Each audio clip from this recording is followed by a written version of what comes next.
Good morning students. Class ninth में आज आपका टॉपिक है, टॉपिक का नाम है द्विनाम पद्धति, बाई नॉमिनल नॉमेनकल्चर। आज हम जानेंगे द्विनाम पद्धति क्या होता है। ठीक, देखिए आप सब लोग जानते होंगे कि सभी जीवधारी जितने भी होते हैं सभी का वैज्ञानिक नाम होता है। मतलब वैज्ञानिकों ने कुछ उनके नाम प्रदान किए हैं और उन्हीं नामों का उपयोग हम लोग करते हैं। वैसे तो जनरली भाषा में हम लोग अपने जो है अपने देश की भाषा बोलते हैं। जैसे मान लीजिए अपने वहाँ कोई शेर है तो उसको शेर कह दिया गया, या अपने वहाँ कौवा है तो उसको कौवा कहा गया। तो लेकिन इन शब्दों को जो है दूसरे देशों में दूसरे शब्दों से कहते हैं। ठीक, जैसे मानव है तो यहाँ पर ये मानव तो सब जगह मानव कहा जाएगा। ठीक, लेकिन दूसरे जो देश होते हैं उनकी सबकी भाषा अलग है, बोली अलग है। तो उनका क्या होता है, वो अपने अपने जो चीज होती हैं जो दूसरे देश में अलग नाम से बोली जाती हैं तो उनका दूसरे देश में अलग नाम होता है। जैसे अपने वहाँ कौवा होता है तो दूसरी जगह उसको कुछ और कहा जाएगा दूसरे देश में। अपने वहाँ कोयल होती है तो दूसरे देश में उसको किसी और दूसरे नाम से जाना जाता है। ये होते हैं साधारण नाम, घरेलू नाम जिनको बोलते हैं। कुछ ऐसे नाम बनाए जाते हैं जो अंतर्राष्ट्रीय स्तर पर एक ही होते हैं, जिनको हम लोग बोलते हैं वैज्ञानिक नाम। ठीक, तो वैज्ञानिक नाम क्या होते हैं और इसमें इस नाम में कितने शब्द होते हैं, और जो होता है कि इन शब्दों का जैसे दो जो नाम दिए जाते हैं तो इस नाम देने की पद्धति की खोज सबसे पहले किसने की, तो इन सारे प्रश्नों के उत्तर हम इसमें जानेंगे। तो यही हमारा टॉपिक है। टॉपिक का नाम है द्विनाम पद्धति। ठीक, जैसा कि इसका नाम है द्विनाम पद्धति, मतलब जो भी जीवधारी होंगे उनके कितने नाम होने चाहिए, तो उनके नाम तो एक ही होंगे लेकिन उस नाम में दो शब्द होंगे। नाम एक ही रहेगा लेकिन उस नाम में दो शब्द रहेंगे।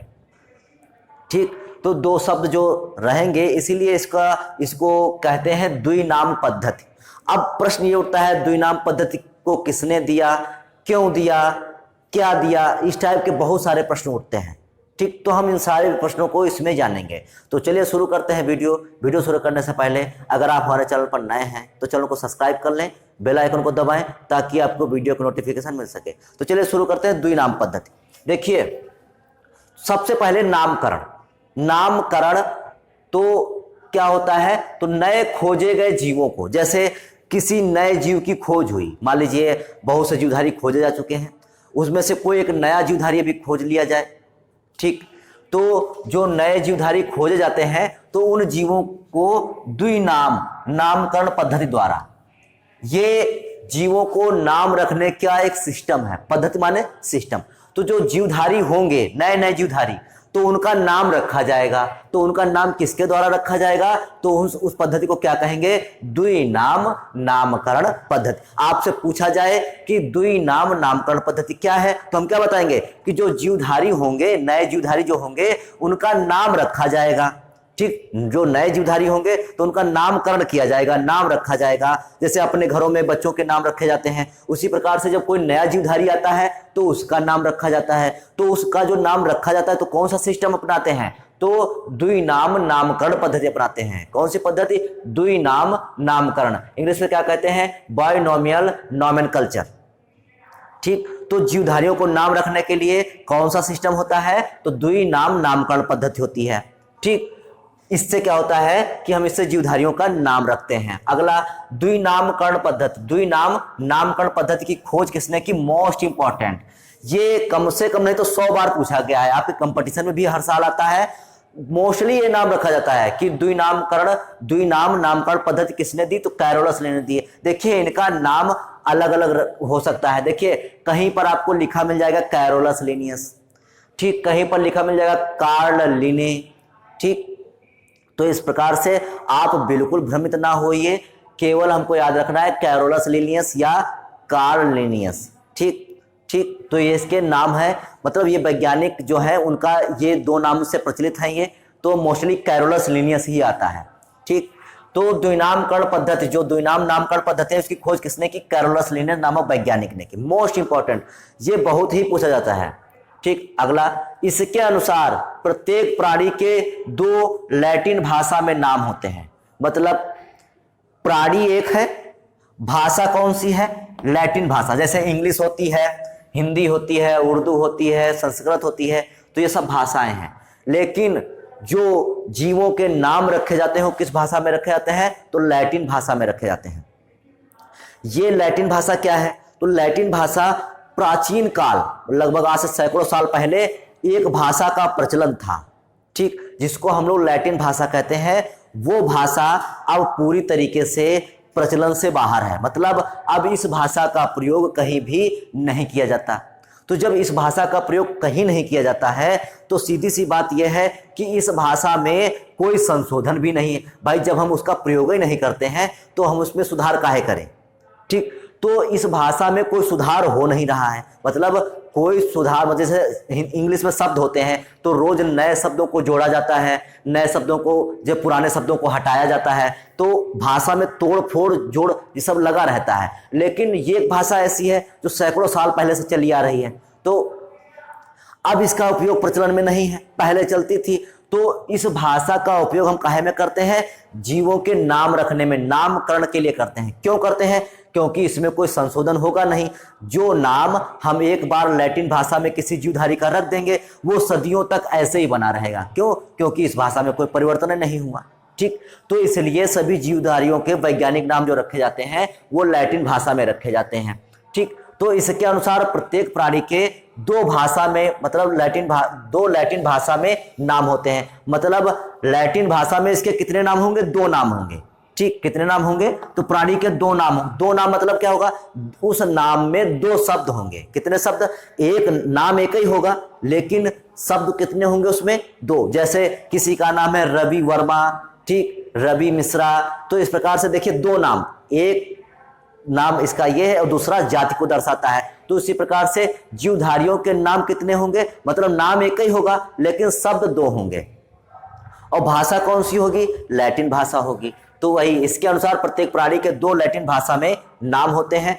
प्रथम, अब देखिए दो नाम है, ठीक। प्रथम नाम कौन सा है, देखिए हम इसका पहले उदाहरण ले लेते हैं। जैसे हमारे पास लिखा हुआ है मेंढक, मेंढक का नाम लिखा हुआ है। अब देखिए हम अपने भारत में मेंढक को मेंढक कहते हैं, अब हो सकता है अफ्रीका में कुछ और कहा जाता हो सकता है अमेरिका में कुछ और कहा जाता हो, ठीक। तो हर देश का अलग अलग अपना भाषा है तो अलग अलग नाम रखेगा। लेकिन अगर सारे देश के वैज्ञानिक एक साथ हों तो वो मेंढक, कोई कहेगा मेंढक, कोई कुछ कहेगा, तो ये संभव नहीं हो पाएगा। इसीलिए वैज्ञानिक मतलब अंतर्राष्ट्रीय स्तर पर उसका एक जो है वैज्ञानिक नाम रख दिया गया। और किस भाषा में, लैटिन भाषा में रख दिया गया। जैसे रैना टिग्रीना, ठीक, जैसे रैना टिग्रीना, तो जो राना टिग्रीना है ये किसका नाम है, मेंढक का। लेकिन अगर हम अब पूरे देश के जो वैज्ञानिक आएंगे वो अब मेंढक नहीं कहेंगे, अब क्या कहेंगे, वो रैना टिग्रीना कहेंगे, ठीक। तो रैना टिग्रीना कहेंगे, क्यों कहेंगे, क्योंकि इसका वैज्ञानिक नाम है। जितने भी वैज्ञानिक लोग होते हैं वो सब वैज्ञानिक नाम का ही प्रयोग करते हैं, घरेलू नामों का प्रयोग नहीं करते हैं। तो देखिए इसमें दो नाम, भाषा कौन सी है हमारी, लैटिन भाषा है। नाम कितने हैं, मतलब नाम एक ही है लेकिन शब्द कितने हैं, दो हैं। देखिए एक राना और दूसरा टिग्रीना, ठीक। हमने इसको अंडरलाइन किया हुआ है, ये अंडरलाइन करना है, इसके कुछ नियम होते हैं।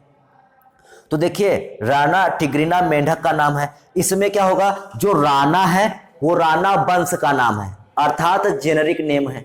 दो शब्द होंगे, पहला जो नाम होगा, नाम का जो पहला शब्द होगा वो कौन सा होगा, वंश का नाम होगा, ठीक। और जो दूसरा नाम होगा वो किसका, जैसे टिग्रीना है तो टिग्रीना क्या है, जाति नाम है, अर्थात स्पेसिफिक नाम है। तो देखिए नाम एक, शब्द दो, भाषा कौन सी, लैटिन भाषा।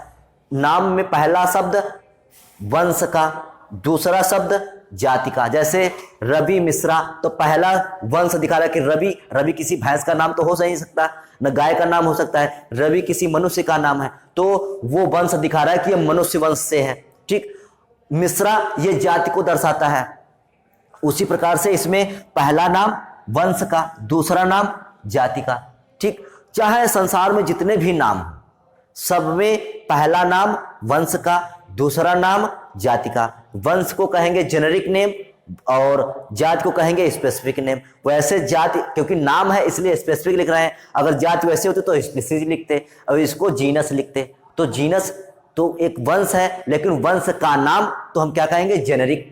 वंश का नाम को क्या कहेंगे, जेनेरिक। और जाति का नाम स्पेसिफिक। अगर केवल जाति होती तो स्पीसीज लिखते, वंश होता तो जीनस लिखते, लेकिन जाति का नाम स्पेसिफिक, वंश का नाम जाति का नाम स्पेसिफिक और वंश का नाम जेनेरिक। तो देखिए दो नाम एक ही शब्द में कितने शब्द हैं, एक ही नाम में कितने शब्द हैं, दो। पहला वंश का, दूसरा जाति का। ठीक, पहला नाम वंश का, दूसरा नाम जाति का। बिल्कुल ध्यान रखना है आपको, बस वही लिखा हुआ यहां पर। प्रथम जेनेरिक वंश नाम होता है, मतलब इसके अनुसार प्रत्येक प्राणी के दो लैटिन भाषा में नाम होते हैं, मतलब नाम एक ही होगा लेकिन शब्द कितने होंगे, दो होंगे। प्रथम नाम जेनेरिक अर्थात वंश का, दूसरा नाम जाति को प्रदर्शित करता है। ठीक, मतलब जो प्रथम नाम है वो वंश का होगा और जो क्या प्रदर्शित करेगा, वंश को प्रदर्शित करेगा। दूसरा नाम क्या होगा, जाति का होगा।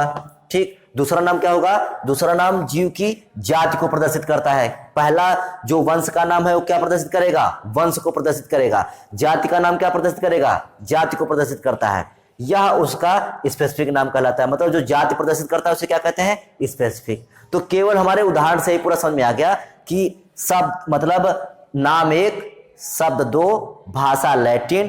पहला शब्द वंश को प्रदर्शित करेगा, दूसरा शब्द जाति को प्रदर्शित करेगा। ये प्रक्रिया हमारी कहलाती है द्विनामकरण नाम पद्धति। ठीक, द्विनाम पद्धति या द्विनामकरण नाम पद्धति।